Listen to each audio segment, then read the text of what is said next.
Hello guys! Hello Gemini! Welcome dito sa aking channel, Kapalaran 888 Gemini. Alamin natin kung anong messages, vibration, gabay energy para sa lahat ng Gemini, timeless reading. Ito ay general reading guys, so I hope na makuha mo yung energy. Okay.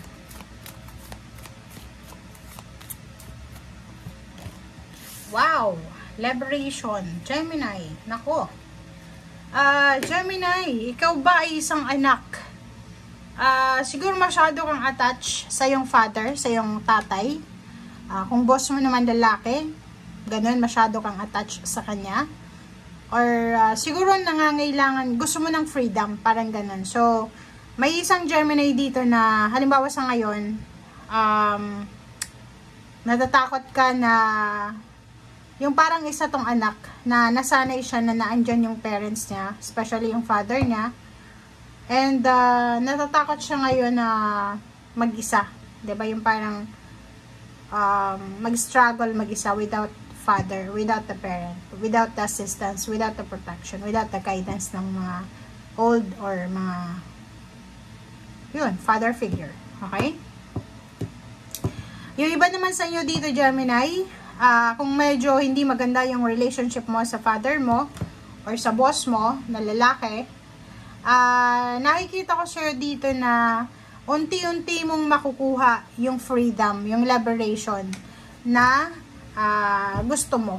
Yung parang pinapangarap mo, pinagpipray mo na liberation or freedom, ay posibleng mahanap mo yan.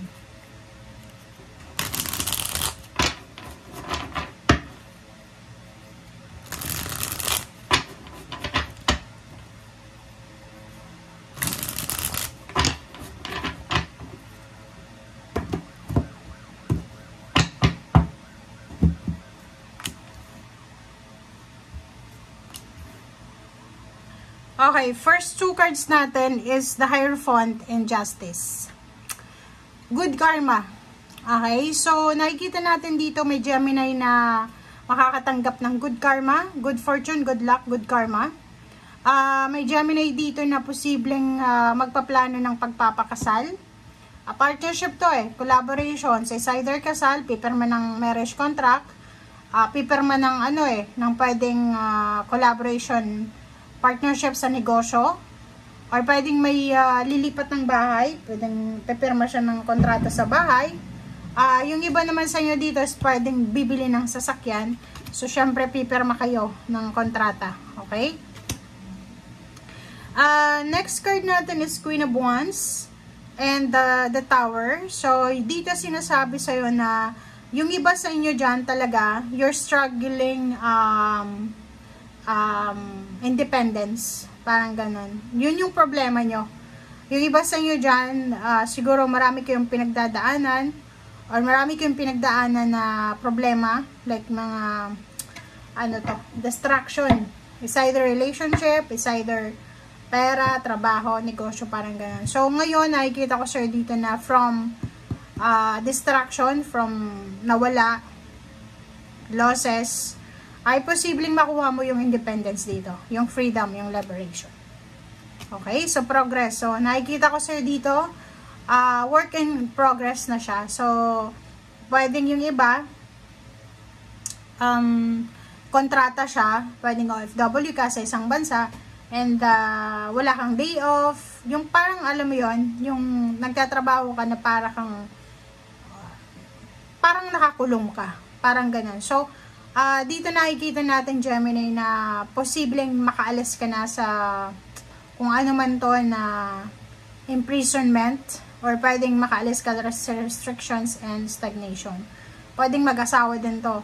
Pwedeng may Gemini na gusto nang makipaghiwalay tapos hindi siya magkaroon ng chance kasi sobrang toxic, sobrang magaling mag-emotional blackmail yung karelasyon niya. Okay?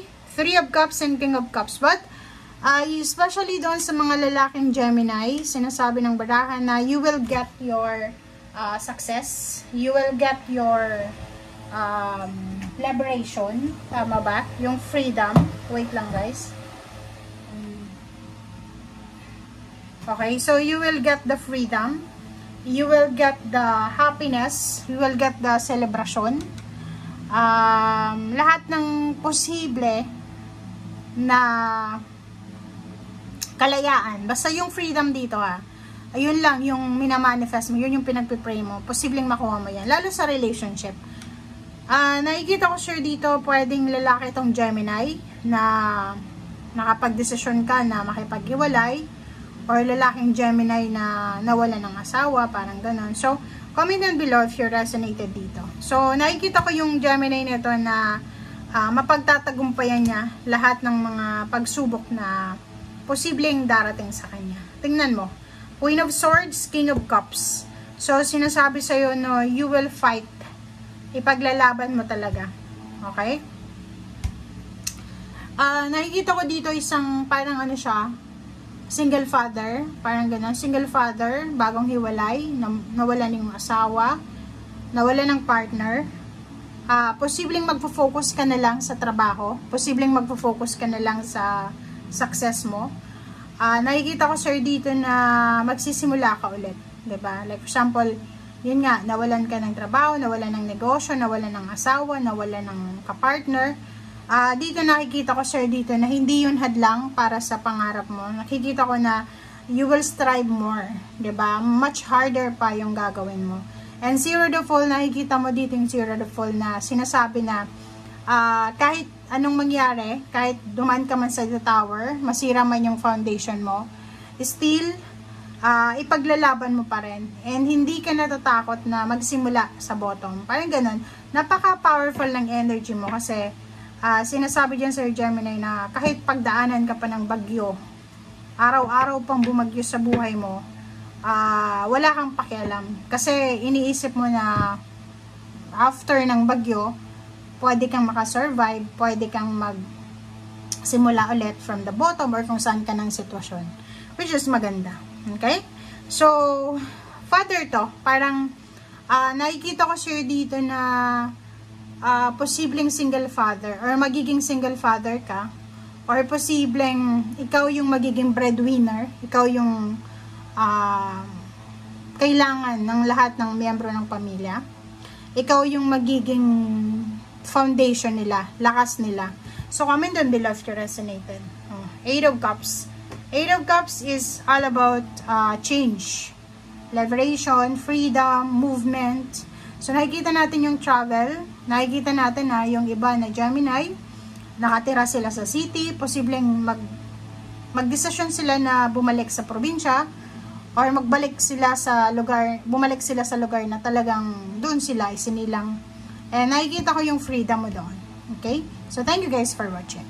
Bye!